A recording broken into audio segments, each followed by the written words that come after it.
Um, okay, I would introduce the stream, but I don't think I have any sound. Yeah, go to the menu and just like put one to the left, one to the right, and then it should be fixed. Ah, yeah, there we go. I'll just Okay, so hello and welcome to IRL FP here for round 9 in Mexico. Of course, last week was Japan. I didn't actually commentate there, so I guess you can give what happened at Japan last week. yeah, we saw Cameron Young winning, like starting in 16th, I think. He was obviously was American reserve anyway. So yeah, we saw him winning ahead of Lewis Curtis, who jumps up into second place, and Matthew Alder got after a leg out again. P3 in the end. So yeah, the championship is definitely a big mix. From P1 to P11, everyone could win the championship.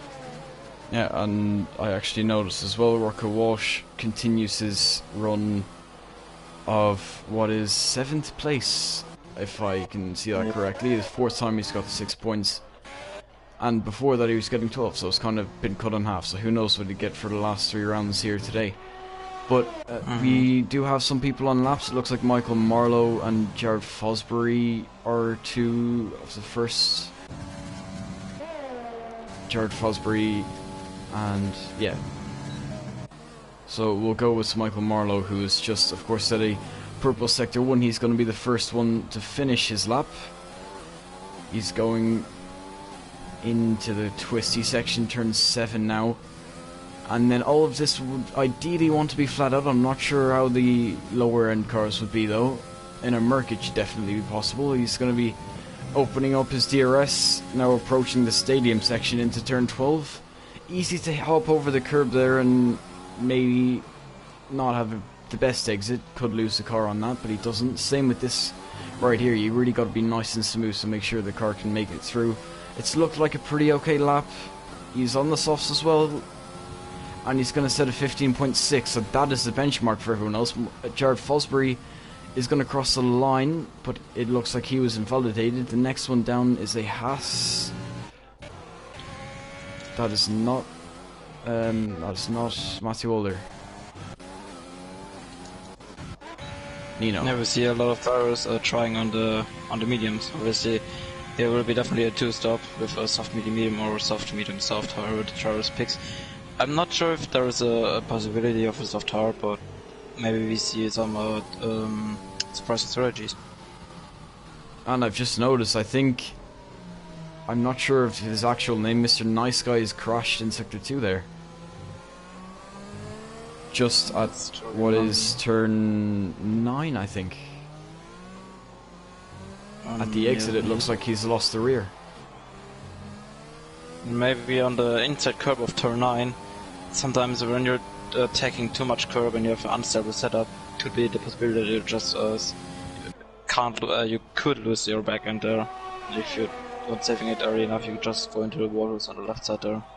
Yeah, and we were just on board. Rocco Walsh setting at 23.4. Of course, in the Williams, it's never going to be an amazing time, but hopefully he'll be able to improve that, as now Joe Hollis takes P1 with a 15.0, 6 tenths ahead of his technical teammate, at least in the eyes of the game. 2 racing points see themselves in a 1-2 position, the same as China not too long ago. Swindon goes with the mediums, and the McLaren up to P4. Also Silver Investor like on the mediums. A few guys showing good pace. And Tom Jules coming through the final corner now. Flat out up to the line. It's very early. And he's going to actually split the racing points with a 15.2. So no one able to break into the 14s, but I'm sure when someone like Matthew Waller can put his lap in, maybe he'll be able to break into it. Of course, he's a bit of an alien, and if someone's able to be close to it, surely he can get into it. Matthew invalidated his lap, unfortunately, but Luke Baker came to the line on his mediums. Would have been a 14.6 from Matthew, so with provisional pole, so Unlucky for my fielder. I was going to pick up Thomas Trophies, but it looks like he's involved. Probably going back to the pits. Yeah, but Lewis Curtis coming to the line now in the Williams. Goes up to P2, only one tenth of Joe Wallace.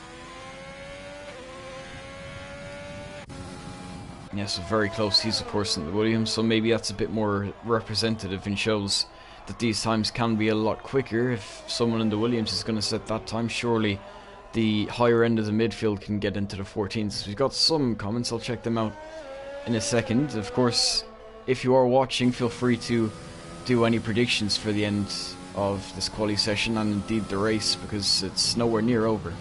Half the grid still hasn't set a lap time yet.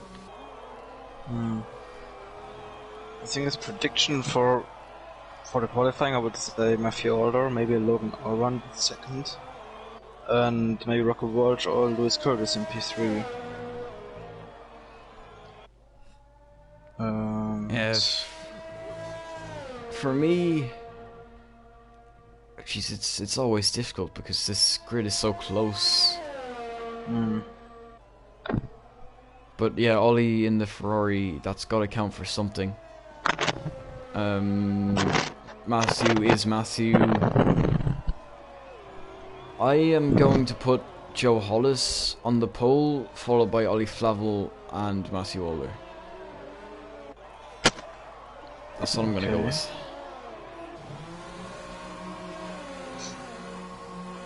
Well, actually, Cameron Young, is he in the McLaren? Yes. Okay, well, I didn't actually know that. That would change it then. I think Cameron Young would take the pole ahead of Joe, and third I put Ollie. Yeah, so then Joe and Ollie, second and third. No, I will also switch with Cameron and pole ahead of... The Ferrari is looking strong. I say Ollie Flavel also in second, Matthew dropping to third. Yeah, this is a Mercedes coming out of the pits there. I think that's Luke Baker there. He set his first lap on the medium, so he will be going out on the softs now to try and improve his lap.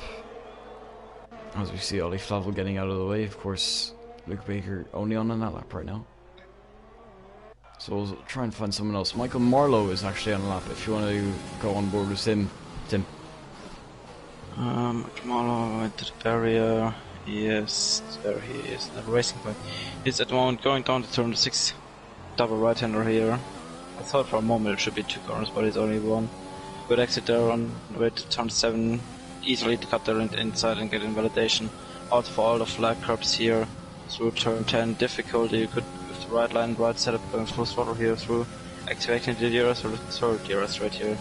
On the way down to turn 12, battery clip not the sausage cover on the inside there. Lose your back and validate your lap on the outside. Going to turn 13 and 14. Easy to lose back end there as well. And turn 16, then it's only flat through turn 70 to line. What can you do? A small improvement, and simultaneously there, just before him, I think that was Logan Aaron going at P2 to split the Ferraris in the Alpha Tauri. Indeed. Logan in the AlphaTauri is not looking the baddest of her pace. So yeah, let's see what he can do today. Yeah, of course, Brandon Glover setting a 14.2 now. Logan Aaron was a 14.6. Oh my god. I was just like checking on board what Cameron Young would he do, because if he's in validated, he would have done at 30.8. Oh my god. Okay. Oh, surely a few mistakes there. Yeah, like, he won last race. He got a lot of positions, but it's only enough for the McLaren. If he wins today, let's check the standings. If he wins today, he would be on 51 points, and I would put him into the fight if the rest of the grid is not getting too much points. And he's not going to be on maybe the Cameron Young will be like a latecomer or anything else, but maybe with next week's race, with the new allocations. Yeah, for next race, like he would be. I picked up Matthew Older there. He's just went purple in Sector 1. Of course, he is in a Haas. He's going to be coming up to the tricky turn 7 here. You want to really get the car chucked in and use the maximum amount of track through all of these corners to make sure you gain as much time as possible. Of course, Matthew Waller is going to be someone who can really make the most of a track. And now into the stadium section, don't want to be clipping that inside curb. Same with this small little kink here. It can be devastating. And now through the final few corners, Matthew Walder was purple in sector 1. I'm not sure if he was purple in sector 2, but he's gonna not actually make it. Just under a tenth off Brandon Glover in the Haas. No, it's definitely close between them. I think the front runners would be happy if Cameron Young's not be able to settle up, but like I would say, it would be like last week. So yeah, Lewis Curtis as well, improving again up to a 14.8 and puts himself before. I think he did just improve. It looked like someone didn't. He was the last one to cross the line, so. Yes. Yes. I think Thomas Trapp is now diving to the pits. I think most of the drivers will wait for the last 2 minutes. Or just 3. Yeah, Tom Jewell go to the final ones. Is going through the final 2 corners. We'll see what he can do. Currently on a 15.2 up to a 15.1. A small improvement to bring up to P9, but I'm sure he will not really be happy with that lap. He'll be looking for a little bit more time to try and get deeper into the top 10.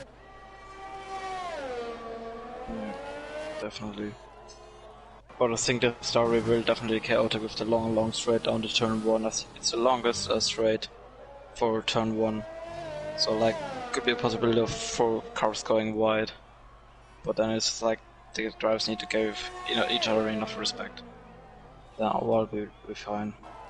Yeah, Joe Hollis now on it. What looks like probably his final lap. I'm not sure if you'll be able to make it round on his in lap to make another lap after this, but he is pole in sector 1 here through turn 7. Doesn't look like he had the best line through there. He could have turned in just a little bit earlier, so he might not be, and he's actually going to invalidate himself. So too much. Yeah, he was purple in sector 1 there. Maybe he got a little greedy trying to get a track extend that wasn't going to invalidate him or something of the sort, but no, he's invalidated and he's going to have to come back to the pits now. Maybe that's enough time to go on another soft. Actually, thinking about it, I'm pretty sure that timer is wrong by like 30 seconds to a minute or something like that. So really, they have probably around 5 minutes. So yeah, you should be able to get another lap in. Everyone actually in the pits right now. So no car. Yeah, we're probably going to be waiting for Rod at the end then. Yeah, it's just like we don't have that much. Things like this we don't have that much. It's like, if you remember our funny bug out of the Christmas Classic where just like the mechanic standing there. Oh yeah, I remember that. Yeah, and one of the McLarens is coming out, should be the Cameron Young. Yeah, that's Lou Quinlan. So he's going to be the first to finish his final lap. No one's going to be able to get around for 2 laps anymore. So these are going to be the final laps. Looking at it right now, though, what would you still say your top 3 is the same, or would you change it a little? I'm honest, I can't even remember what I said. Yeah, I think I would stay with Cameron on pole, Matthew in 3rd, and I think I said Brandon in 2nd. Or no, I said Ollie in 2nd. But maybe I'm trusting more at the moment into Brandon Glover, so yeah. But in the meantime, a Racing Point has, and now Williams is coming out. Yeah, it looks like Louis Quinlan invalidated his out lap, but that won't matter for his actual lap as he comes through the stadium section. Yeah, but everyone's now going out. And Sondre with a good evening. Good evening, Sondre. Good evening as well from my side. Like now is everyone coming out when Louis Quinlan is starting his lap. Good traffic wise, yeah, he has better one. he does actually have a lot of traffic, so they're going to have to get out of his way. Maybe they left it too late, given that some people would be on their laps, one of them being Louis Quinlan. But he's going to be going through the first 3 turns now, currently on a 15.5, so he's going to want to be finding a lot of time here, as he might get a little bit of slipstream from some of these cars, but he's going to be hindered a little bit by the dirty air as a Red Bull now. That looks like maybe Ross Denholm just in front of him, as he's purple in Sector 1 as well, going through the kind of double right-hander of turn 6, following closely to him. Hopefully he gets out of the way. He might not, you know, and if he does, it might be a little late. I'm sure Louis is not liking how close he has to be. He had to lift off a little bit there as well. Opening up the DRS, the Ferrari is going to get out of the way there on the right. Into the stadium section now for turn 12. And they're really going to be gunning it. Hopefully this doesn't hinder Louis too much, but I'm sure all this dirty air has to count for something. Currently on a 15.5, of course. Hopefully he can improve. He's not going to go for a little bit of slipstream, and he's only going to get a 15.2 there. So not too much of an improvement. Now everyone pretty much is on laps. We'll try and find, I think that's a racing point on his lap. That is, he's up by 3/10, Joe Hollis. As the Mercedes gets out of the way, he's going to be coming through the final few corners now. 15.0. This could be looking at a top 3 for sure. We'll see how much he is going to improve overall. Yep, third, 14.5. Can't make it pole though. Brandon Glover keeps it for now. Mafiolo's in the SS, and also Brandon Glover is on an outlap. I don't think Brandon will make it, on if he cuts the inside there. I was letting Matthew through. Okay. Yeah, he only has to improve by just under tenths to get this pole position. Validated. Oh, we'll be so close. Sorry, that for Brandon. And Brandon. Yeah, and he's going to back off as well, so he's not going to be able to get pole today. So Matthew is going to have to wait for everyone to go through. Jared Fosbury is the next one. Just up to 6th. Logan. It's up to pole. Provisional. Ross stays where he was. What about Lewis and Williams? Stays. What about Cameron Young? Cameron Young, yeah, 13.8. That's what you expect from him. As we'll go on board. Yeah, we'll wait a second for him to finish then. So I'm right up to 17th, but we'll go on board as Brandon Glover now. He's on a 14.2 right now. He does need to improve by about 4/10 to be any chance of this pole. The 2 in front of him has finished. It's 3/10 up, so this could actually be on for this pole now. He's going to be coming through the final few corners of the stadium section, through the hairpin. He's going to have to keep it tidy now. He should be up by enough to put it on pole position. Cameron Young currently on a 13.8. We'll see how much he can improve by 14.0. He's not able to do it. That's unfortunate for Brandon, but Matthew, no, he backed off already. So there should be our provisional, or it should be our grid for today's race. So Cameron Young is going to be able to have a nice start to this race. Of course, down to turn 1. It's such a long run. Pole's probably not even the best place to be starting unless you get a really good start and maybe protect the inside. You might have a chance of keeping it, but Brandon's going to be hungry to be hopping into that slipstream, which is so powerful around this track. Yeah, if you would remember, to real life, P3 could be a good starting spot as well. Yeah, so this is it now. The Welshman of Cameron Young takes the pole position for a 13.8. Of course, as you said, he won last week out, so he's going to be looking for a back-to-back win. I think this would be the first repeat winner if he can do that. Brandon Glover in second. Logan Aaron taking the final podium spot, if you want to put it like that. Matthew Oler in 4th. Joe Hollis in 5th. Thomas Troutby 6th. Lewis Curtis in 7th. Jared Fosbury 8th. Ollie Felvel 9th, and Rocco rounds his top 10. Then it's Michael Marlowe, Tom Jewell, Ross Denholm, that is Louis Quinlan, Vezier, and I didn't catch the rest, but the rest is outside of the top 10. I'll get them once we get on the formation up. Maybe some rain. Every time I say this, we have rain. And it's dry. Yeah, we Yep. got already the thing that I just said maybe some rain and it rained. But this time Never know if we could get some rain later on in the race. Some people did try to go for like mediums. in China. Yeah.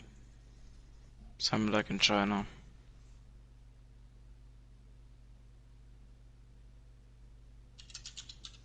And yeah, in China, the rain really spiced up the race. We thought Jared Fosbury was going to win until really it got to the hairpin when Lee was able to get him just before it and take the win, only leading the last 2 corners in the end, which he did try to stay out, but he was worried about a puncture. Of course, Nino also getting puncture, so maybe that could be a bit of a talking point, although most people would be 2-stopping, so maybe a little less on this track.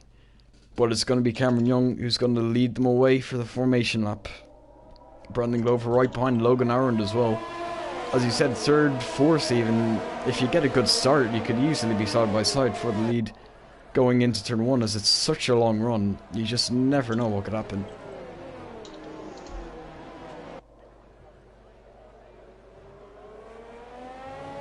And to get the rest, in 16th it's Luke Baker, followed by Sondre Sorhog, Nino, and of course Mr. Nice Guy, who failed to settle up, crashing in turn 9.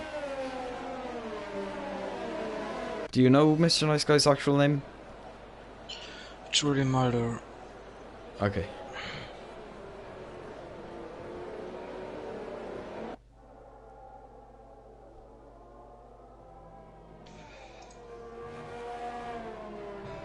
So unfortunately, our 20th driver, Shane Calais, can't join because of network issues with his Wi-Fi. The game says the lobby doesn't exist. So, yeah, it's unfortunately for him. Yeah, and with the car not here, even if he was able to restart his Wi-Fi, it doesn't look like he'd have enough time. So that is unfortunate for him. He tried it over the whole qualifying. He was like texting with me and Jared in the Discord.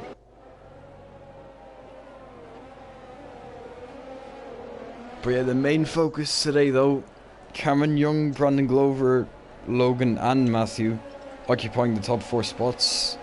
Any one of them could lead into turn 1, you never know with the slipstream. Of course, the championship leader being Rocco Walsh, he's starting in 10th. I wonder what position he'll end up getting. If it's going to be another, I think it's 7th place that he's been getting a lot of for the last 4 rounds, that is.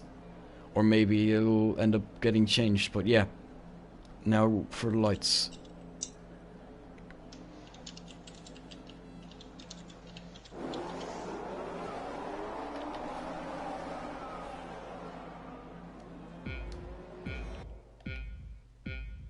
Five red lights for round 9 at Mexico. And it's lights out and away we go, and it looks like Logan Arund has actually got a good start. He's already passed Brandon Glover as well, getting past the pole sitter of Cameron Young. 3 wide going into turn 1, as we saw earlier. It looks like Cameron Young's not going to be able to do it. Logan Arund swoops right around the outside, and actually Brandon's got hit there by Cameron Young, and he's off into the grass. He's not going to be able to be retaining any kind of podium position. Now Cameron Young trying to defend from Matthew Walder. It looks like he's going to be able to do it. McQuillan was a bit of spinning. Yeah, and I see Ollie Flavel trying to go down the inside of Thomas Tropies and Lewis Curtis. Momentarily 3 wide, Thomas Tropies comes out on top. The Ferrari's still side by side with the Williams, as someone has just hit the wall there. I'm not sure if that was desync or something. Maybe it was Jared Fosbury. He's just lost a few positions. And it's a virtual safety car. Ross Stenholm could be the... That is Jared Fosbury. He's lagged out, I think. Yeah, his car's ghosting. Okay. This says me like the lobby's glitched that we were restarting.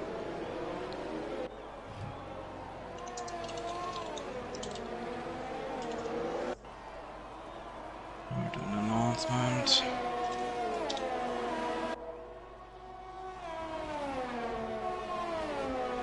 Okay, good. Jared did it.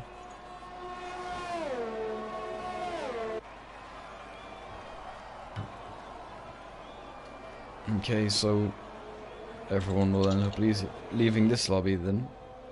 Although it looks like people are still going, so people might not know about it, but if you're watching the stream, if anyone has it up, we are restarting, so please leave the lobby as soon as possible. Yep.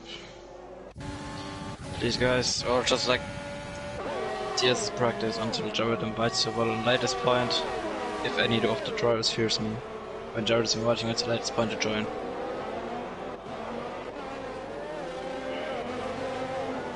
Yeah, everyone desperate for a bit of practice. I'm sure Logan Aaron's not going to like it because, of course, he had the perfect getaway and he led after the first 3 turns. He's also got a 1.3 second gap to second, although it doesn't look like a 1.3 second gap, so maybe that's wrong. Well, it is wrong. It's visually very clearly not over a second.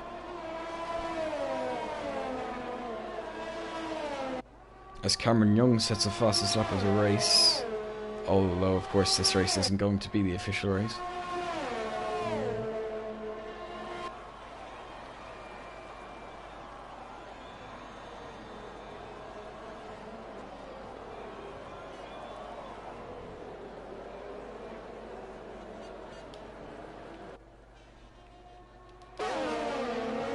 And the Racing Point and Renault going at it for P9, that's Pevezier and Michael Marlowe.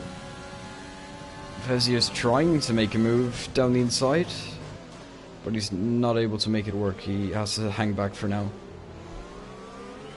Yes, yes.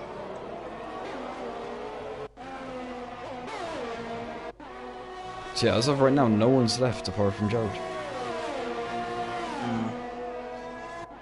Whatever worries we get invited, let's find out the drivers realize that we're restarting today. It's unfortunately, but like when the lobby is glitched, it doesn't have a clue. Or like, it's unnecessary to drive. There will be a lot of drivers who are like saying, oh, it wasn't glitched, or it is like normal, but yeah. I trust Jared in this point.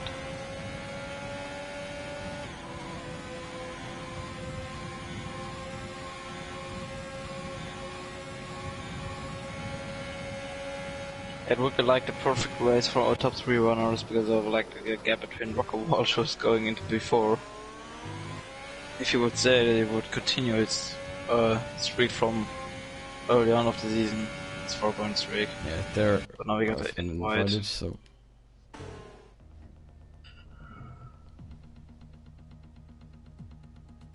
okay, the first rows are going out.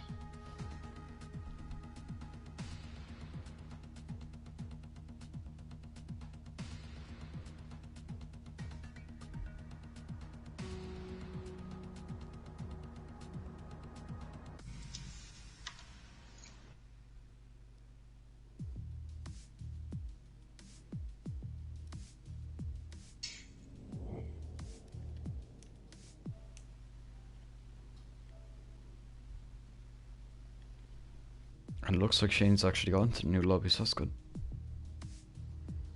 Go for him. Then we should have a full grid. Yep.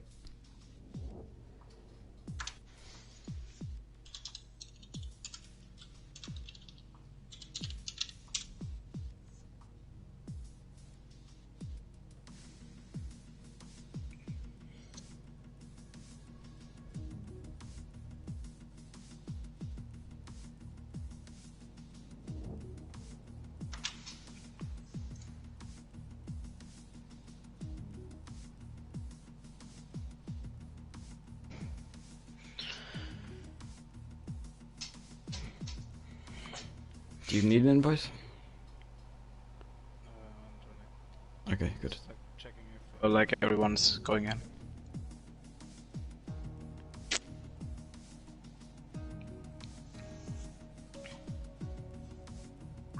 It's like annoying for the guys who got a good start. It's also annoying because of your like there will be delay. It will cost a delay of like 10 minutes. But yeah, I don't think that like after the race would be like 10:30 PM. that anyone has another race to try. So.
What the actual fuck is going on?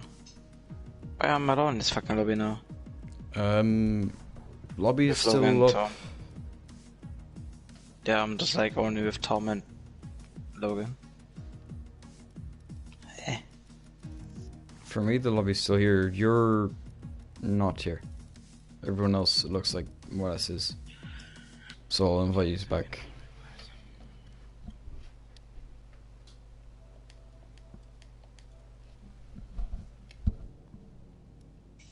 Thanks. Yeah, so that'll mean we'll have 19 drivers. 19 drivers. Yeah, there you're in. So we're waiting on one more. Or we Just should thought be. for a moment I have the lobby glitch now that I can't like yeah. That I'm content lobby.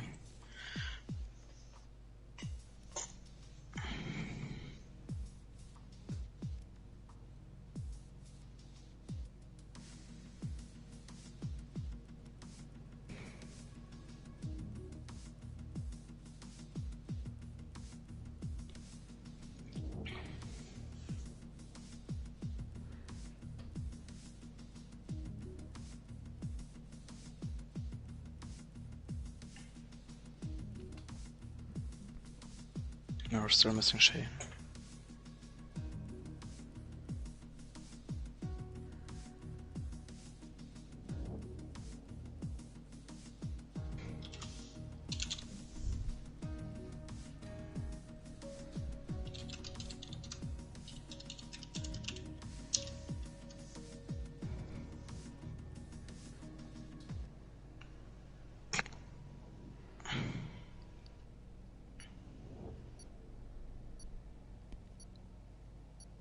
so it looks like we won't be getting any rain.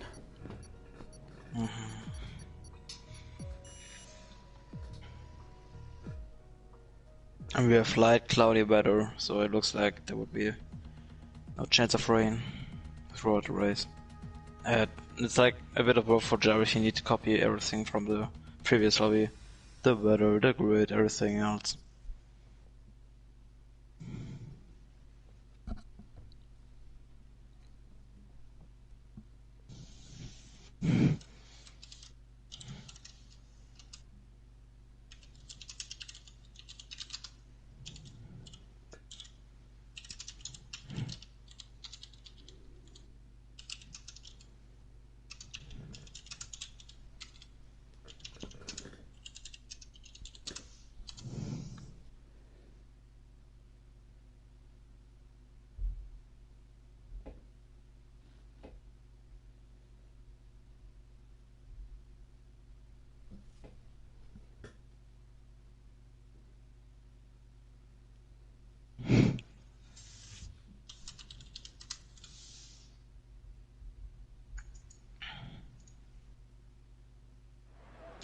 It's just like nothing where we should talk about throughout the restart. But finally we are back for the Formation Lab version 2. Indeed we are. I'm sure Bran will be hoping for a bit better of a start. Hopefully, well, Logan will be hoping that he gets a just as good as a start, that he can swoop around the outside like he did in the previous one, but you never know. Indeed.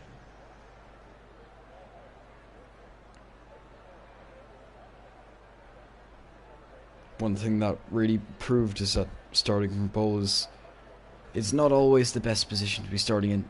Do really need to hope that people around you don't get perfect starts, to put it like that. This Formation Lab is underway. And everyone 80% top 10 is starting on softs. Like it should be. I'm watching back the stream to check.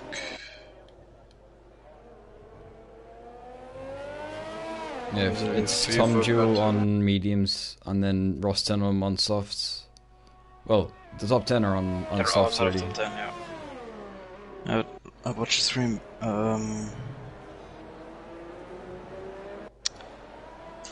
I forgot what I wanted to say. Yeah, I know it. Yeah, everyone except top 10 is starting on the turret. That should be on.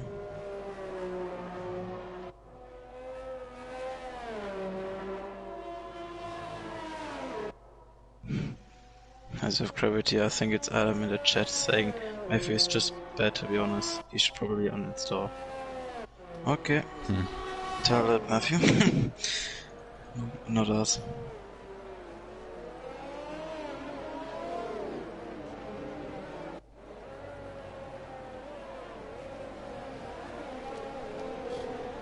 So we're coming back to the grid.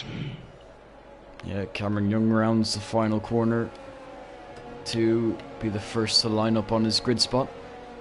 Brendan Glover right behind him. Just like last time, he's going to be hungry for a good start. Logan Aaron and Matthew just behind. You can't count them out. Yes, indeed.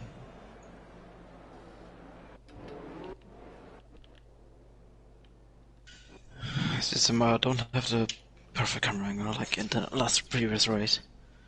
My camera was just like 200 meters away, just like perfectly in the middle of the grid. I think I have a good one. Hopefully I can keep it though. Yeah, we got the same.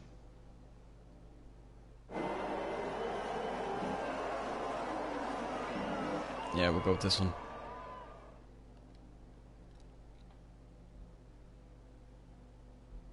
Lights, where are you?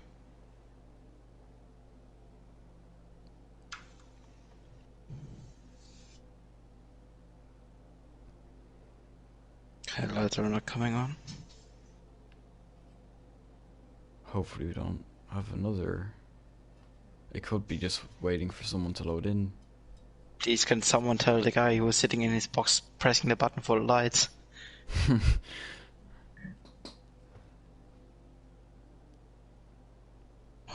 please not. Oh. Okay, I think it's working now. Some extra things are coming up. Or at least it's starting to work.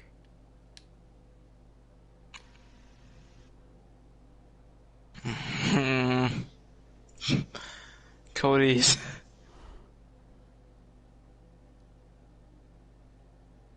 Everyone should press the PS button quickly.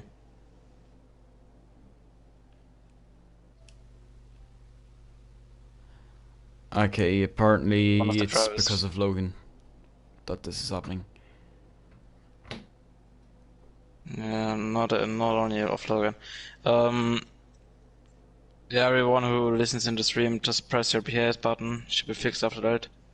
It should be Logan, Ollie, and Louis. If you hear us.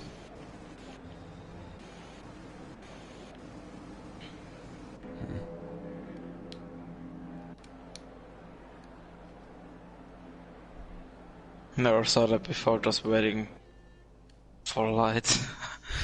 Oh, for fuck's sake, what is going on today? Do we need to start version 3? Hopefully not. Like, if you would, like, didn't restart it, you would, like, be in lap 20 or something. Yeah, and one of the drivers says, like, turn 1 will be fun with cold towers, because the towers cooling down now, because they're not rolling. That's the first guy is claiming now Cody's. Because there's so much glitches.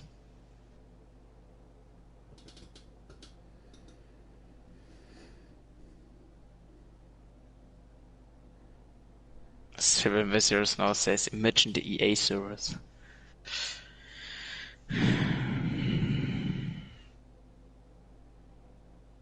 Kevin, press as well the PS button, just to make sure that it's not hanging on us. Logan is out now, we got a 5 red lights. Yeah, 5 red lights. And it's lights out, and away we go. And it looks like Brandon Glover has got a very good start. He's already ahead of Cameron Young. They're going to be side by side going into turn 1. Matthew Walder is going to be following in the slipstream of Cameron Young. Cameron Young moves to cover him off. Going into turn 1, it looks like Cameron Young's going to go and swoop round the outside of Brandon Glover, and he's going to take this P1 right round to the end of Sector 1. It looks like Brandon Glover is maybe on the back foot. Matthew Alder's just behind him. Matthew Alder's not going to be going for a move. It looks like there is a side-by-side. No, there isn't. That's just Logan's AI there. So, in the early stages of the race, Cameron Young does get the start that he wants. He's going to be leading ahead of Brandon Glover, Matthew Alder, Joe Hollis and Thomas Tropies in the top 5.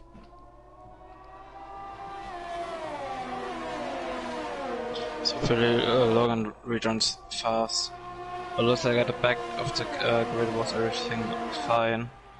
I want to estimate their damage on the front wings. Everyone and play sitting where it should be. And now it's really the big question is, how is this first straight going to play out now? Brandon Glover going to be in the slipstream of Cameron Young, but how much can he close? He's already using the overtake just around the flat final corner there. We'll see how much he's able to close. It's 8/10 the gap right now. That is Matthew Alder just behind. He's going to be following. It looks like Cameron Young is really running away with this right now. He's almost broken 1 second with Brandon Glover behind him. Brandon Glover also kind of dropping back into the clutches of Matthew Alder. If DRS gets on and Brandon Glover does lose the DRS, then I'm sure Matthew Alder is going to be able to make a move pretty quickly here. As you can see, the gap visually getting bigger between the top two as hopefully the order fixes itself. It looks like it has now. So yeah, Cameron Young has broken the DRS after a lap and a half roughly that we've done.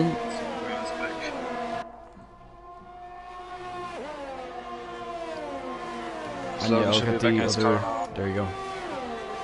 So we'll see how close the grid.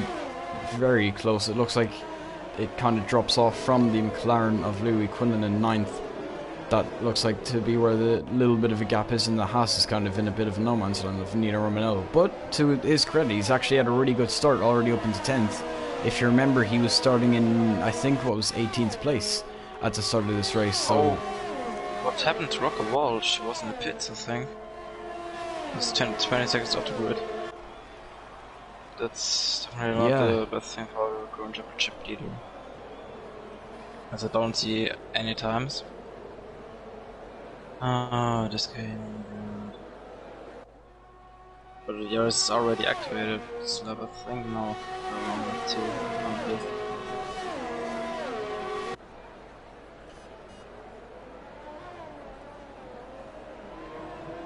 So no fights currently. It's so weird to commentate today, like with all the glitches we have.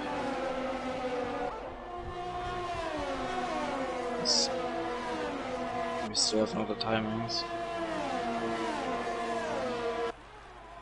And we have a few little active battles on track, but yeah, I don't know. And I see finally Logan is back in his car. He has a lot of work to do. 13th place, yeah, of course, it's not going to be ideal.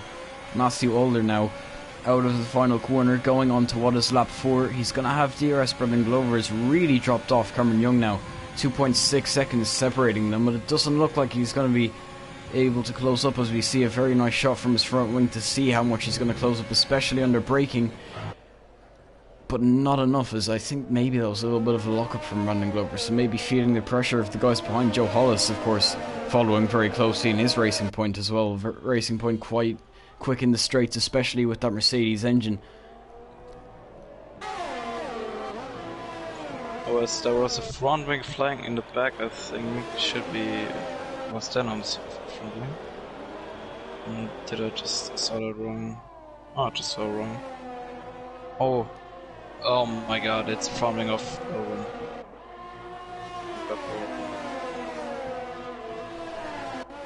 And he's now blocking them Jew.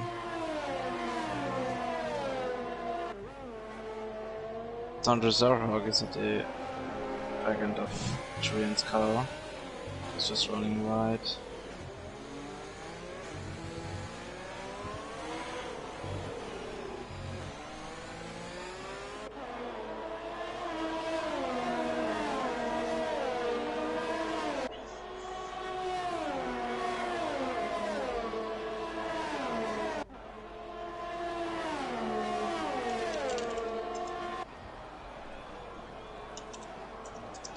Yeah, just like the first time, I think it really should have been a restart for Logan as well.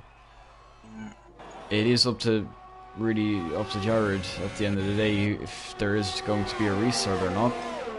There should be, especially with the problems that Logan's having right now, that he can't even use his MFD or anything.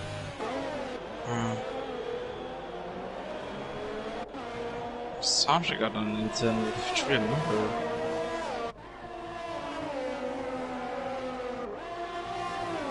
Yeah, it should be a restart, but that's, as I said, it's Jared, so we're gonna keep going as we are. As Mr. Nice Guy, that's Julian has crashed, it seems, or retired on track actually. He has actually retired on track.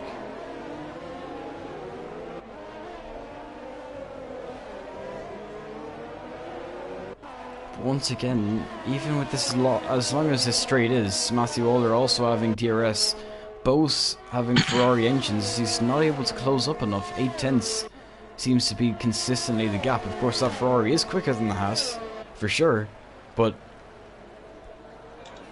yeah, Matthew Older not able to close up.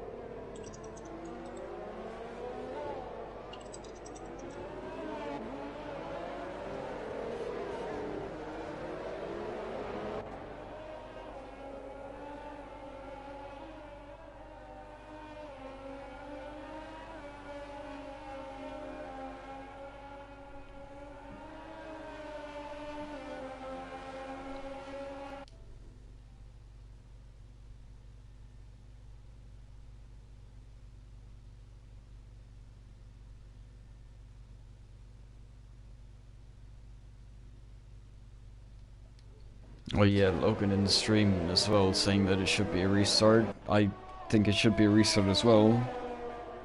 I can't disagree with you there, Logan, but Jared hasn't said I'm doing anything. already pressure on Jared, but he's not answering. Because in my eye, it's just like unfair. Yeah, we restarted for 1 or 2, like maybe 3 drivers before. And just like only because of Logan, it doesn't mean that we're not restarting because of the lobby was again glitched, and then just like Logan did he left that the race can go on, and then we rejoined, and then it was glitched for him. And it's just like it's in my eye, just it's not fair, but I guess Jared's not seeing the messages. Maybe messaging him on PlayStation. You might see that, you never know. But yeah, it's certainly unfair to Logan. Like, I'm not really afraid of saying even that. like if the race is now stretching and stretching, going longer and longer, it needs to be fair for everyone in my eye. Yeah.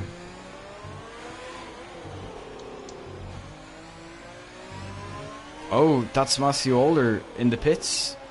So he's... Oh no, sorry, Brandon Clover, I should say, in the pits. So he's the first one of this grid to dive into the pits. Matthew Older's going to be staying out, so he's going to try to get an overcut. Maybe he thinks Brandon's going to come out on traffic. We'll see if he does or not. It looks like he's going to come out behind the Alpha Tauri of Ross Denham there. Coming out in 11th. There is a racing point. No, it's Tom Jewell of a Renault quite close. So yeah, he is going to come out in a bit of fresh air. He shouldn't have any problem making a move around Tom Jewell, and then after that he has a bit of fresh air as well. So maybe this is Matthew Older trying to get him on fresher tyres later on. Maybe he knows that this undercut strategy is going to work for Bran.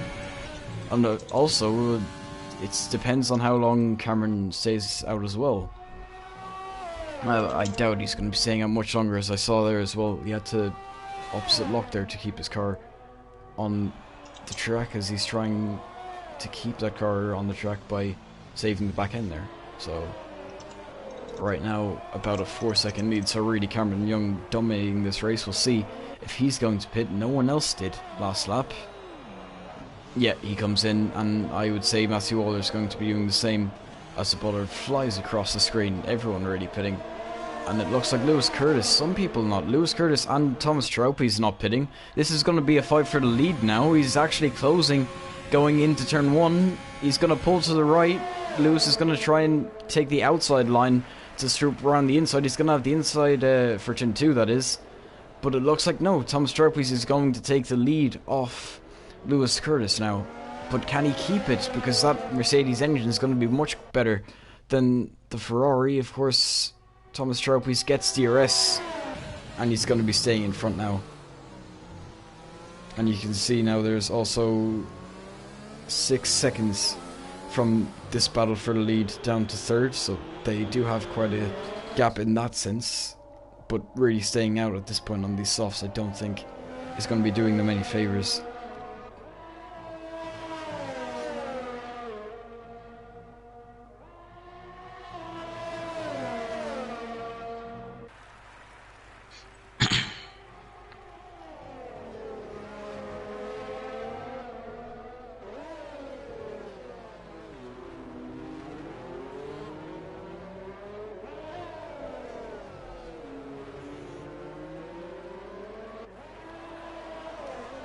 And yeah, now both of them pit. Michael Marlowe under pressure from Ross, no, not Ross, I should say Louis Quinlan on the mediums. He's actually going to stay out another lap, so maybe he's trying to make this soft hard work as the pit window does open just there. Louis Quinlan is going to be closing on Michael Marlowe here. Into turn 1, I think he might be making a move here. He's going to go down the inside, side by side between the McLaren and the Racing Point. He keeps it in there for turn 2, but on turn 3 he's going to be able to get squeezed out. And now Louis Quinn takes over the lead of this race, and we'll see. Brandon Clover did actually work his undercut, put him 2 seconds ahead of Matthew Alder. Tom Jewell following closely to Matthew Alder, but he's not going to be able to make any moves anytime soon, and Cameron Young as well. He has put a car between himself and Brandon Glover, but Brandon Glover's undercut actually worked a treat there for him. He's close up by about 3 seconds. So that proves a lot of how good the undercut is. Now getting held up a little bit by Michael Marlowe. Surely he's going to be able to make a move as Michael Marlowe pulls to the left, and he's going to go straight down the inside. Easy move. And he will take P2 now to two McLarens leading this race. Of course, Louis Quinlan not pitting just yet.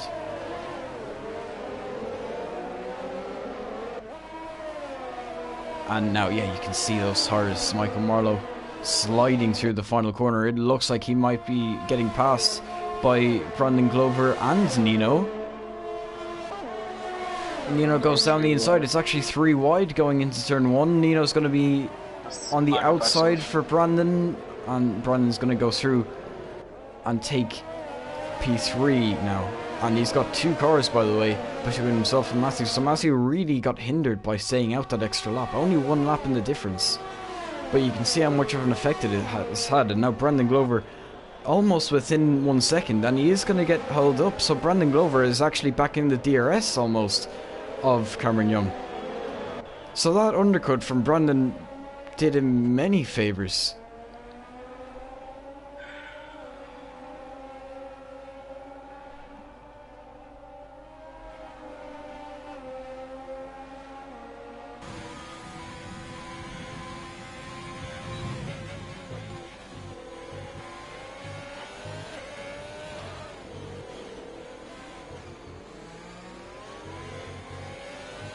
I don't know what I should do now. I wrote Jared a few, like 5 messages on Discord, 1 on PlayStation.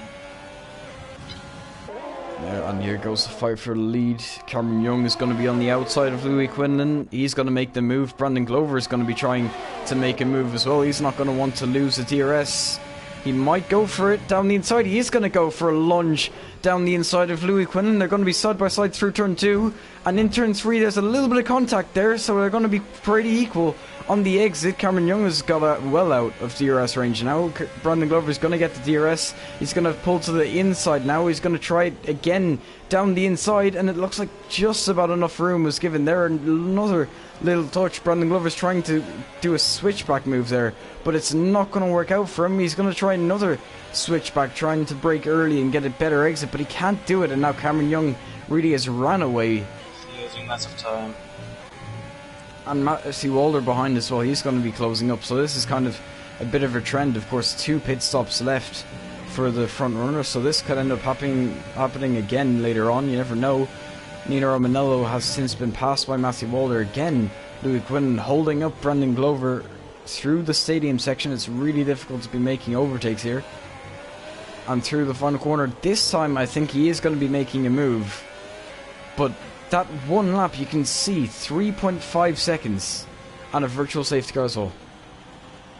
So Brandon's going to have to stick behind even longer.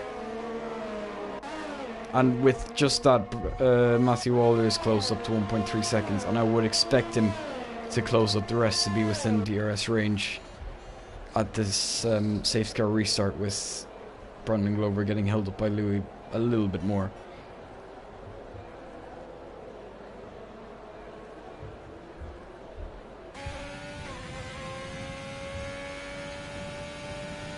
And Luke Baker has retired from the session in the pits.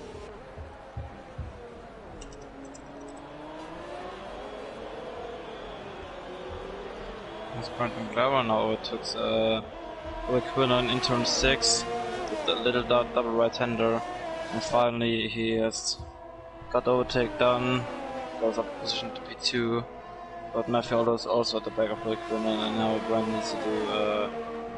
needs to put this 4-second gap down as soon as possible.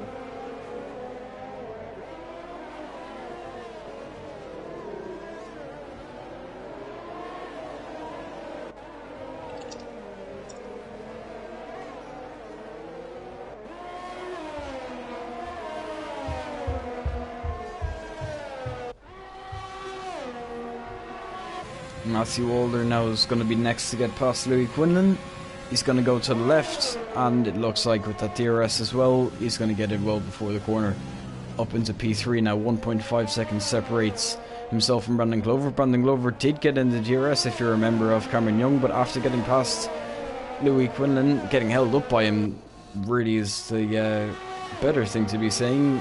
4.3 seconds now, and Cameron Young can push on to extend his gap at the top.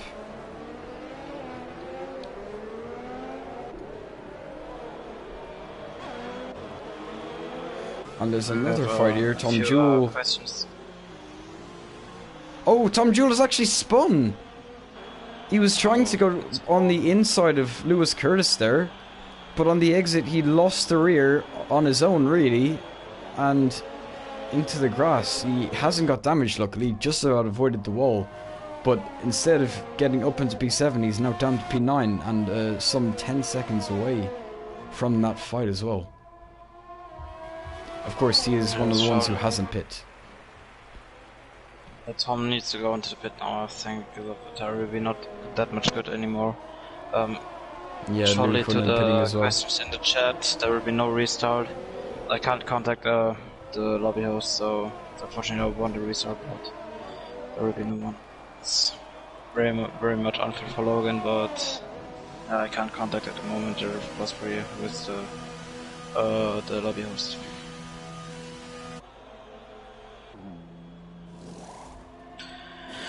But now we need to live with what we have, like the fight between Thomas Chalkers and Lewis on the way down to turn 4, when he's close enough to try and move as Jared Fosbury goes past Louis. Nino Romanello, he got a little bit of a switchback and using his DRS now. Nino got the DRS on the straight, Jared tries to gain a bit, here we got down the inside, yes, into turn 4. It looks like he backs off a bit or he's going for the switchback, he's going for the switchback. But it's not enough speed at the moment to overtake Nino.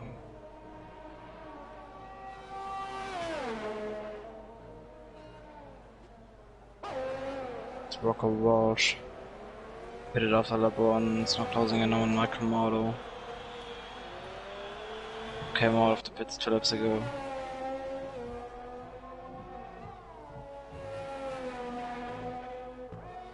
So Oliver seems like he's a bit like breaking the 1 second mark for the DRS. Tom's job is not close enough currently on the start finish straight to try and move on Luis Correas. But will he be able to do it into turn 4? He's going to have DRS again. He's not going to be using any overtakes, so maybe not on this certain lap. Of course, both of them have equal medium tires, 5 lap olds for both. Just Pine Ross Denham also have 5 lap olds mediums, but he's 11 seconds down the road. Yeah, I think Lewis did the move. I could remember that he was behind Tom Strappers, so then maybe we missed it. But I'm not sure. But local world still closing in on Michael Marlowe.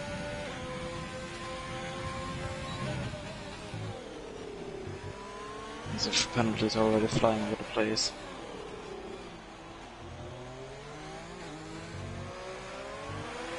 But at the moment looking good for Lewis and Matthew to get some good points on the board. Same as Brent Flower for the championship. Yeah, and here comes Tron's trophies now. He's going to pull to the inside of Lewis Curtis. He's going to be in front of Lewis Curtis, and he's going to get the job done on Lewis Curtis up into P6. Just before the first turn. As now the ghosted Logan Aaron there. As they both get past. Ross Dillon.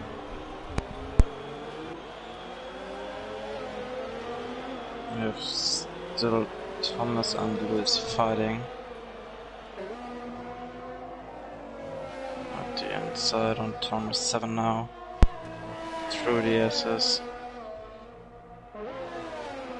Looks like Lewis has a bit of a faster line. Both already have some penalties. and both need to pit again.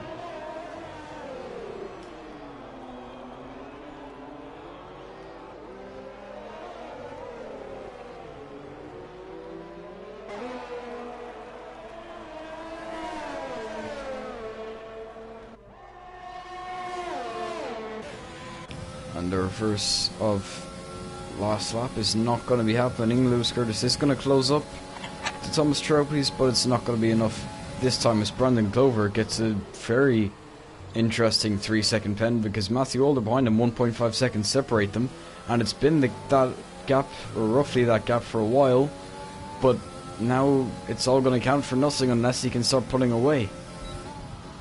Of course, Cameron Young, even if he got a penalty, he would need 2 for it to matter in this instance. Some 5.5 seconds up the road from Brandon Glover. But Quinlan got in the meantime an overtake down on Jared Fosbury, which bring him up into P9. Yeah, Jared Fosbury following closely. Of course, those are fresh hards on Louis Quinlan's car, so you would expect him to be able to pull away a bit. Those mediums are probably starting to go off a little bit by now, as I'm pretty sure they were taken about 13 laps beforehand. So we could be seeing people pitting in the next 4 laps, or that's what we would expect for the front runners, especially especially for Brandon Glover, who's on those 10-lap-old mediums. I think the softs are like going definitely for around 10 laps, I think. But I'm not that much sure, so we need to see. But Olive Level is closing in on Joe Hollis in the meantime. To turn 4. Currently 7 tenths behind, but Jeff Fosbury looks like he's close to Louis Quinlan. Turn 4, turn 3. There's a DRS now on the second DRS straight. He's in the slipstream, not using the DRS at the moment. He's closing in here, but it's not close enough to try and move to turn 4. What about Rocker Walsh on the back of Martin Marlowe? He's also not close enough to try and move somewhere. But Ollie and Joe come close now to the self-finish straight. Obviously Joe has the engine advantage, but Ollie has definitely the ERS advantage, so it'll be interesting to see. And quite a significant ERS advantage at that. He's got about double compared to the guy in front of him. Ollie Flavel not close enough to making a move. Probably if he used a bit of overtake could have been able to make a move, but he's going to stick behind for now, and it doesn't look like Joe Hollis even used any overtake on that straight. He's trying to save clearly. So I think if Ollie doesn't put enough pressure on, it's going to allow Joe Hollis to save, and if he saves enough, then it will put them on a more level playing field, which Ollie isn't going to like. So I think Ollie should maybe look at making this move soon, or at least putting a bit more pressure on, trying to follow a little closer. This Rocker Walsh is very close to the other racing point of Michael Marlowe. Michael should normally have the tire advantage, but Rocker has the pace advantage, and Williams is gaining and gaining in the DRS, in the slipstream. It's pulling out to the outside line because of Michael Marlowe. He's defending the inside line, they're side by side. Now Rocker's inside line, and he is at no switchback from Michael Marlowe there. Yeah, just caught the end of that. Apologies for that, but yep, that's Rocker Walsh getting past Michael Marlowe into turn 4, and he's going to lead this train for 11th place. Of course, none of them are going to be scoring any points if it's going to be like this. And the gap at the front, by the way, now 10 seconds. Well, oh wait, no, sorry, 7 seconds I should say. Yeah, I was going to mention that he's out of a 6-second penalty window, so he's able to get quite a few penalties and not worry. Michael Marlowe must, I think, have lost the back end in the stadium. So Tom Jewell overtook him on a really unusual spot. But as you said, Rocker Walsh is only 4 places behind this lovely P7.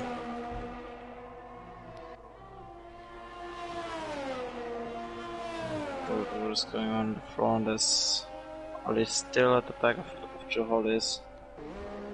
I would say Ollie's pretty much relaxed in this fight. He waits for his opportunity, and then he will be attacking fully with ERS and DRS. It could be the case now on the start-finish because of he's pretty much really close on his back end there. Oh, Brandon Glover is going to be the first person to go in. Yeah, and now we have ongoing another set of mediums to go to the end. Yes. Alfredo not using his DRS. Looks like then he's not going for a move into turn 1. Maybe he wants to get DRS on the second straight to have him behind him through the section. I see he's getting in the DRS, but it's this lap not close between them both. What about Lewis and Thomas? They're still fighting each other, as nearly everyone has a time penalty. Also, Ollie Flavel in fourth. A good position to not have penalties in. So he's going to be looking at a podium spot if he can keep it this way. Correct. Ollie, Nino and Michael Marlowe. And the AI of Logan Orwand doesn't have penalties. But maybe Brandon is trying an undercut. Oh, Michael Marlowe is out. That's at turn 6, a virtual safety car. What about the leaders? Oh, they passed pit straight. Yeah, Ollie Flavel's gonna go. Ollie yeah, all Joe of them are going straight in. Well, not quite, because that's so unlucky. Yeah, Matthew Alder and Cameron Young gonna have to go an extra lap. This could be very good for Ollie, you know, because he's of course getting an undercut on them, and his pit stop's not going to take as long, so he could be close to the back of Matthew Alder. Of course, Cameron Young really is out of the question in this particular scenario. Brendan Glover isn't going to be able to close up as much as he would have wanted because of that VSC. Yeah, so his progress gets a bit halted. I think he could get the undercut because of he's only 27 seconds off. I think I know I calculated right. But Oliver could be a lucky guy in this. But unlucky for him is that Nino is now between him and Joe.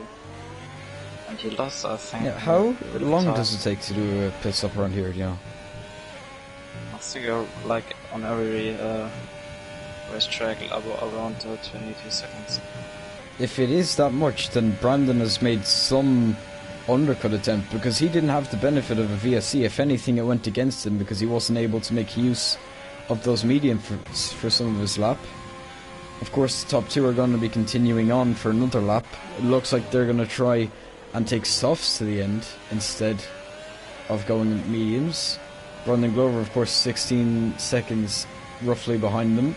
Oh, behind the leader, actually. So when Cameron Young pits, it could be Brandon leading this race. If he's lucky enough, but for first we have Ollie Flavel getting on Nino for P5. He's pulling out to the inside line. He should be out of the corner, I think. And he is. That's P5 for Ollie now. Now he needs to close the 2-second gap between him and Joe. And if Ollie gets maybe the same like Brandon, like undercutting maybe Matthew like on the pens, then in the end could be a good factor for him, because if he don't have a single pen now, maybe we see him win today as Matthew and Cameron didn't put it yet. Speaking oh, I actually had the wrong interval up. That's 26 seconds. Never mind. I thought it was 16 seconds to the leader, but it's actually 16 seconds to Matthew. But still, a very good undercut for him getting ahead of Matthew. On Matthew. Even on Matthew, I think he should get it. But Brandon is on the mediums. I don't know why, but... yeah. Okay, Cameron's already out on track. What about Matthew? Yeah, Matthew's still in the pits. And it looks like... yeah, exactly as we said. Joe Hollis is going to go through. Ollie Flavel has also gone through. So Matthew Alder really, that pit stop did not help him out. Of course, Cameron Young was in a bit better of a position He's now 5 seconds in the lead instead of the like 7 or 8 that he was ahead of Matthew Walder. So his lead has come down a lot, but he's a bit lucky that he was able to be in that position. Well, not lucky, but yeah, he did put himself in a good position. But the main thing is like they are on soft, so yeah, when you're like a Matthew Walder, it should be like not an easy snack, but one of the easier things. Yeah, it's going to be interesting, mediums versus softs at the end of this race. How much are those softs going to go off, really, is the question. No, it could be the case that the mediums are then a bit fresher than the softs in the end. So we need to wait and see. Maybe Ollie get overtaken by Matthew, and then he jumps in the end of penalties. But for this, we need to wait a minimum of 10 laps.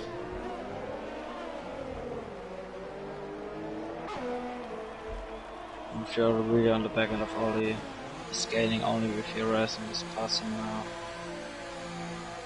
You need to try to stay in the 1 second window, would be one of the hardest jobs. Maybe if Joe and Matthew are fighting, or they can gain a bit and then just like going back into the fight with Joe.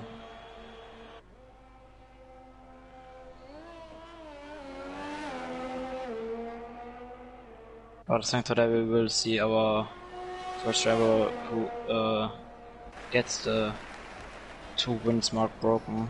We got like 8 races this season and 8 different winners.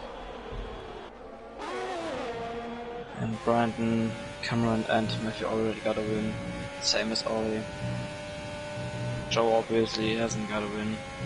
And Joe just got a 3-second penalty going through that S section as well. So that's not going to help him out. Of course, he's trying to stay ahead of Ollie Flavel, who has no pens. But crucially for Ollie Flavel, having no pens, he's only just behind Matthew Walder. So I'm not really sure why. Matthew has 6 seconds of time penalties. He needs to stay in this 6 seconds. And Joe has 9, Brandon 3 and Cameron 6. But I think Cameron should be the secure winner if he's not doing anything wrong. As in the meantime, Matthew Walder goes down the inside to turn 1 on Joe Hollis. Joe Hollis fight back around the outside. Matthew gives him the space, but not.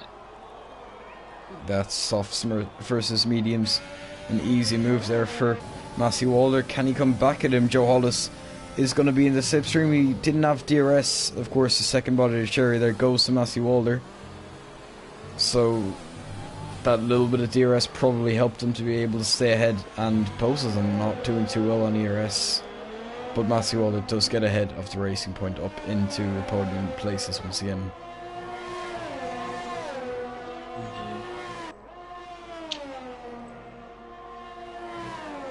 Tom Jewell just got a 5 second for speeding there, and actually he's retired, so maybe that's why he didn't really care.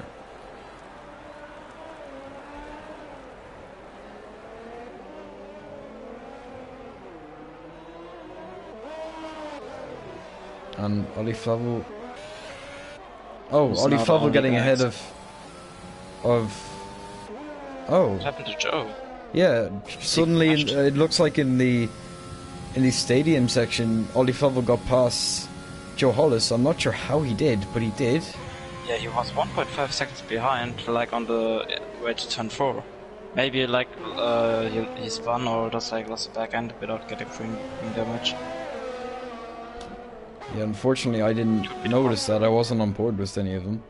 So, yeah. Ollie into P4, I guess. And that fight between the two continues. Matthew's closing in on Brandon. And I think Ollie's trying everything to stay in the 6 second window of Matthew. Yeah, he's going to be hoping. Brandon is gonna have to hold up Matthew Walder quite a bit if Ollie wants to stay in that 6 second gap, because now it's gone up to 4 seconds. 2 seconds more and Matthew will at least secure his podium. He still needs to pass Brandon Glover. Brandon with 3 seconds. So actually Matthew if his tires go off at the end, it looks like Brandon Glover is going to be able to get him back. At least on bends. Being 3 seconds that he has to pull. Okay, I calculated a few things. Matthew Walder got a 5-second penalty for exceeding track limits. I highly doubt that was deserved. A warning is, like, it didn't look like he cut anything significantly, so I would say that's probably a warning that the game decided was worth a 5 second for some reason. If so he's Rocco Walsh is not scoring a single, no, if Rocco is scoring 0 points, he will be, it looks like now, still be in the championship lead, however by 1 point. That's what I calculated shortly. But I think that Oliver will definitely jump Maffiolo in time penalties. Looking at it, Rocco Walsh has a 5-second penalty. Jared with 6. If you can get within 1 second of him, you would get at least a point. But it is 14 seconds that he has to close, so it doesn't look like it's possible. Matthew Walder now is closing on Brandon Glover for 2nd place in this race. Of course, Brandon does have quite a few penalties, but I'm sure one of them is going to get removed, and he is going to go up into P2. And now he can actually start chasing after Cameron Young, maybe. He is, of course, 13 seconds up the road with only 7 laps left. I don't think that's ever going to be possible. And you can see on the track map just how much of a gap that is. So, yeah, I don't think that's going to be possible. But maybe he can retain at least a podium. But he is Matthew Walder, he's God of IRL, I would call him. Everything is possible, but not with a car performance race, I think. But we need to wait and see. I don't want to cause commentators, but maybe we see Cameron Young crashing in the last lap, could also be a possibility. So nothing's changed yet. I would say even if it was normal, like equal cars, a 13-second gap, it is Cameron Young. Cameron Young is not slow by any means. Don't underestimate the guy. So yeah, I would say that in any case 13 seconds is too much for Matthew to catch on Cameron Young, so it looks like he's going to have this, especially having less penalties than Joe Hollis at the moment. overtakes Ollie now on the start-finish straight, and he's already out of turn 1 to go up into P4. But he has also a lot of penalties, so he has 12 seconds of time penalties.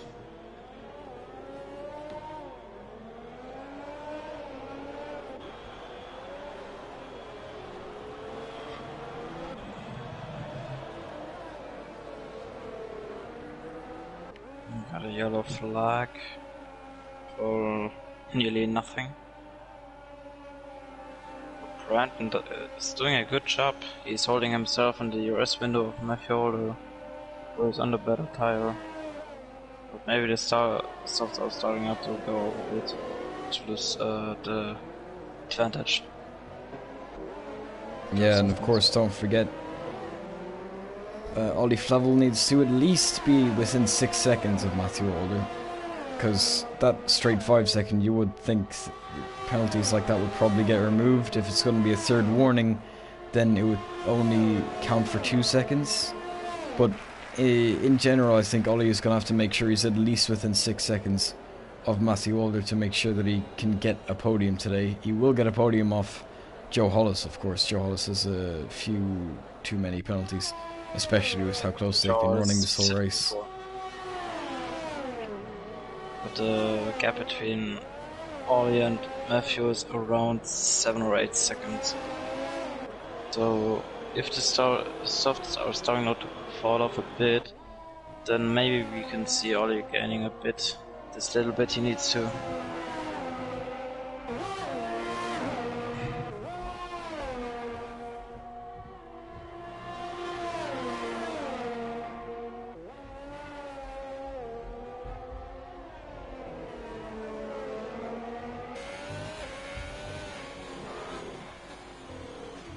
As you have only 2 active battles within the second DRS rule. Would be between Ollie and Joe and Brandon against Matthew. Brandon drops off now. Still have DRS, yes he has. Lucky for him. What about Ollie? What can he do? Is he just chilling and let the fans rule this in the end? Or is he just like still wants to get it on track? Nino is closing in on Louis massively. 5 lap bolts afterwards, 17 lap old arts, not 6 lap old softs. Should be one of the other ones for Nino Romanello. How is it looking between them both with pens? They're equal, so they need to do it on track. Yeah, and I've just noticed it seems Brandon Glover's kind of gaining time back on Matthew Alder now, because those softs has kind of gone off. So Matthew Alder doesn't look like he's going to be able to pull the gap that he needs, especially if those tires are off. How much this is kind of showing us that they are. I don't think he even was able to get out of the DRS range, so those softs really went off quickly.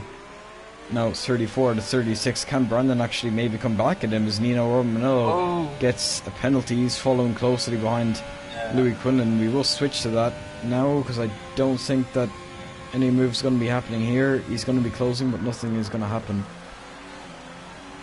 Yeah, Nino got now a 3-second time penalty. Now he's 3 seconds down on penalties against Louis.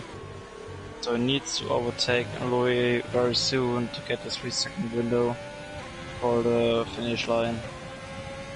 Yeah, Nino Romanello now in the slipstream. He's going to open DRS. Louis Quinlan trying to do everything. He's going left and right to try and break the toe.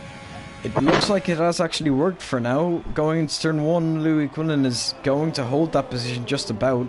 Of course, Cameron Young on the softs, they're going to be the faster tyre for sure. 2 compounds softer and 18 lap old hards for Louis Quinlan. He's going to be on the back of him. DRS once again. He's going to fake to the right and go down the inside actually. A lovely move from Nino Romanello if he can pull it off, and he is going to pull it off. Down the inside, a really, really clever move there from Nino Romanello. Really, really good move.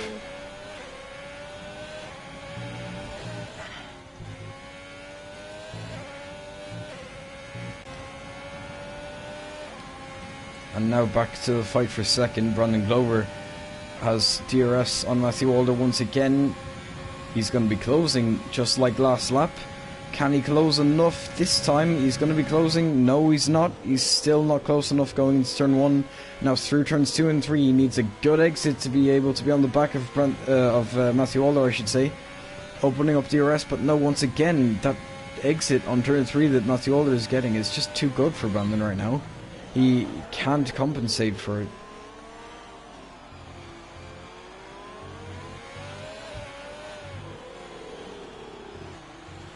And you can see there, Nino Romanello, after getting past Louis Quinlan, 2 seconds already separate them.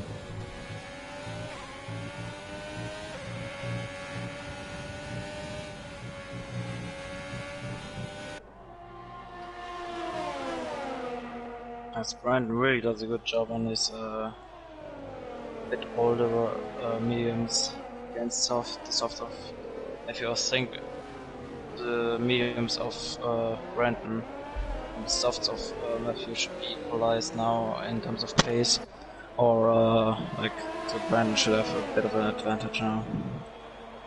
As they're actually closing in, the fight between Brandon and Matthew helps Joe and Brandon's Ollie. actually closing. I'm sorry, he's going to go right around the outside actually.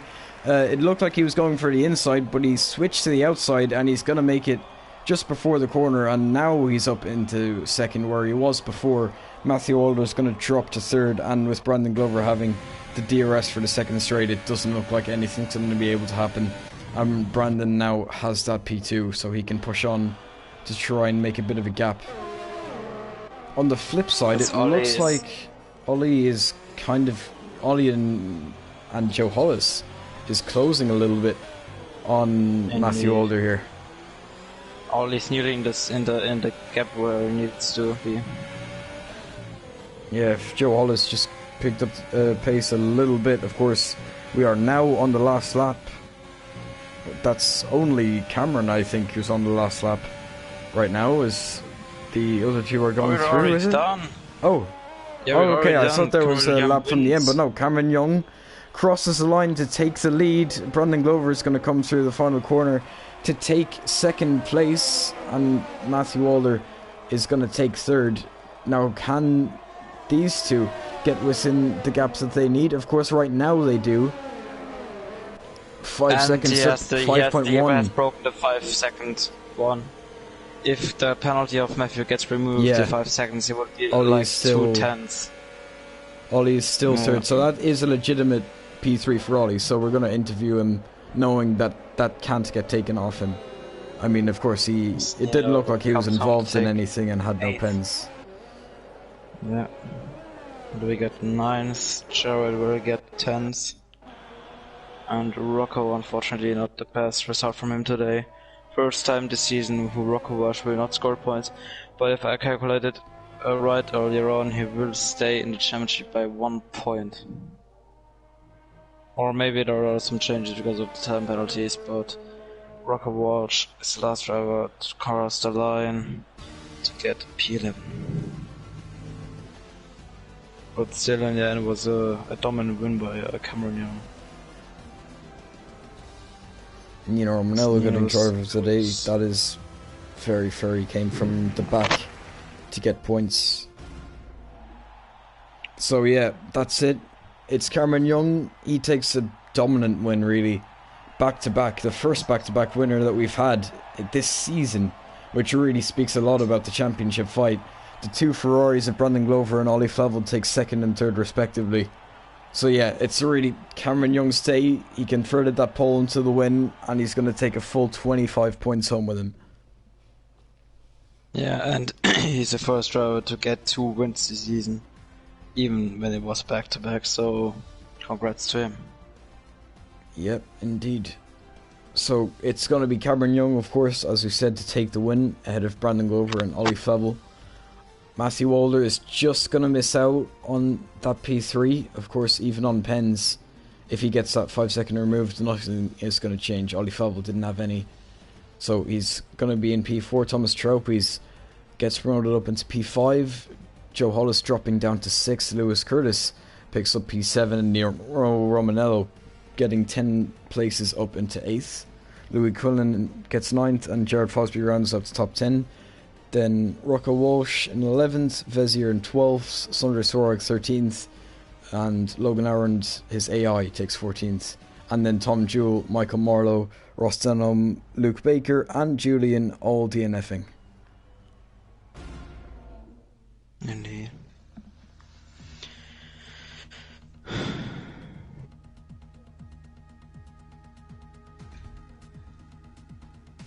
Yes, I will check for you.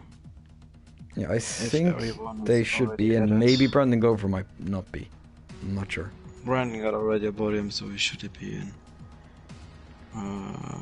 Then Ollie. it should just be Ollie. Yeah. Ollie is already in. What about Brandon? Brandon is not in. I think he left then. And Cameron Young. And should have the invite from last week. If nothing has changed, there is Ollie directly coming.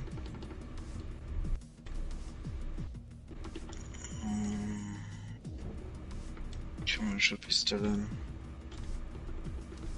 Hello there. Yes, he is. So hopefully they will join as soon as possible.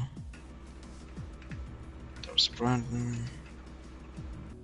and Cameron. Okay, that's nice. So I'm probably gonna have to wait a little bit to actually hear them, because that's just how my Wi-Fi is. But once we can hear Cameron, we'll get it kicked off with him.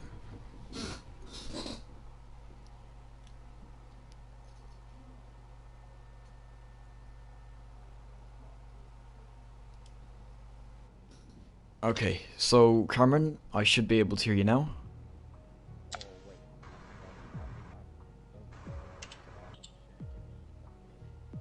Okay.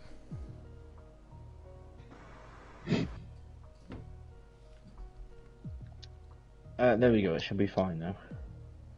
Okay, so of course you took pole, you took the win. Couldn't get fastest lap, unfortunately, but everything went your way today, really. I mean, I don't think there would be much to say about it unless there's talking points for you.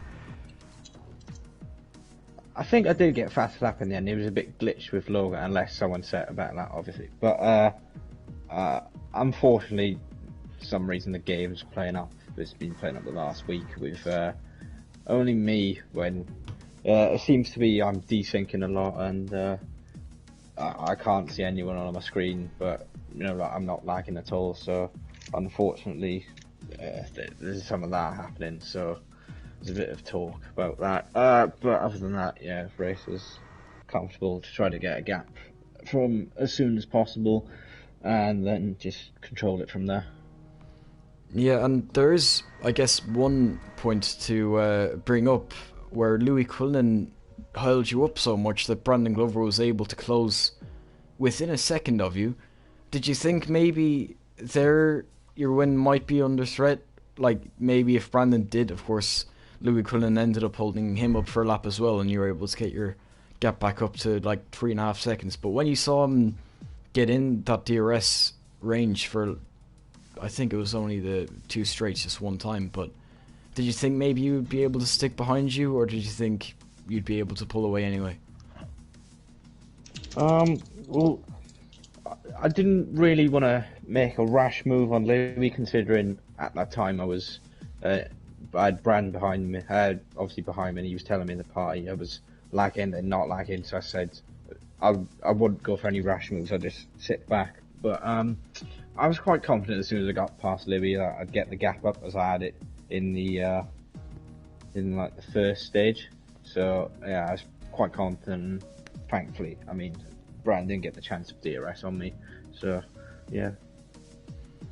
And of course, next week it's the second last round of Hungary. You've also taken 2 wins in a row now. That would put you around P7, I think, or P8 in the championship or something around there.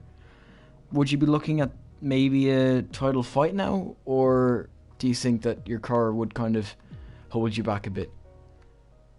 In Hungary, that is. Well, I mean, Hungary's a good track for me. It's one of the tracks where you can get away with not saying wheel or pad OP because it's just a mixture of both. So, I mean, depending on the cars that, like, for example, Rocco, Lewis, Matthew, and Brian are in, I think depending on where I finished, then the last race could go down to the wire with like 8 people fighting in the championship. Yeah, and looking at it, you'll probably be 9th or 10th, so you'd have a very like bang on midfield car.